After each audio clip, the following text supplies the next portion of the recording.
Okay, so let's talk about the idea of spring football. There's no one over there. Spring football on a permanent basis, but let's start right here.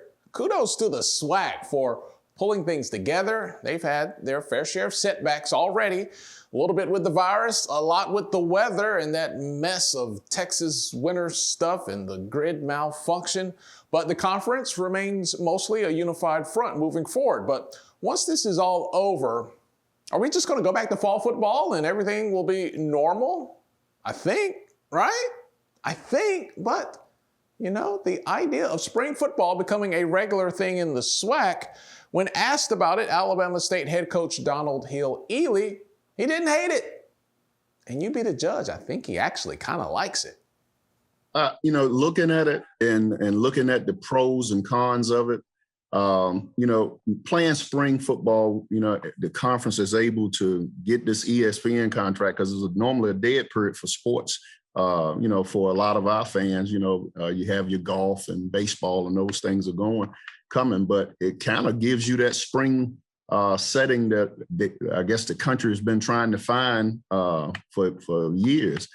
So the opportunities and the pluses of it, being able to play in the spring, you would have to make that adjustment for those seniors that are wanting to get in the NFL draft for the following year, which could definitely be done. But the pluses of the revenue strings and everything that could come in, spring football is definitely a win. And I think, a lot of commissioners and a lot of folks would probably look at that to see how you could make that happen. There's a strain on your university because right now we have every sport playing. So that means you got to increase your people in the administrative office from your SIDs so that you can still get the same coverage, your trainers, because you have 12 and 14 teams on and off.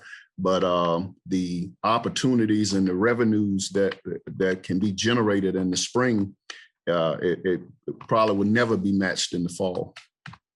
Okay, I haven't experienced it firsthand myself, but I'm not completely sold on the idea of spring just yet, but maybe. But I have to say, there's something special about the way the grass smells, late summer, early fall. There's something special about that first October chill.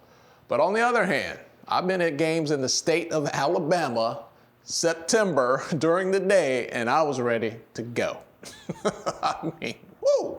I took my girls to one game in Tuskegee, man. It was so hot, we actually did leave. It felt like heat stroke weather. There was no shade. It was too much. But you can go back and forth, pros and cons on both sides. But what do you think?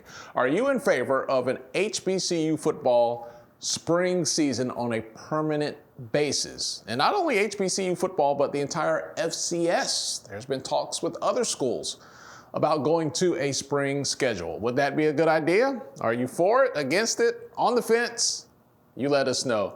And if anybody was to be the lead dog pushing the ball forward in this case, and it turned out to be the SWAC, I would not be surprised at all, but we'll see. Let us know what you think. We'll talk to you guys later. How about some Tupac-themed SWAC vibes here? All eyes on thee. T-H-E-E. You like that? You can have that. Jackson State, you can have that one. It's on me. Picture me rolling down to Orangeburg. It could be a thing. All right, for real. You guys take care. We'll see you later.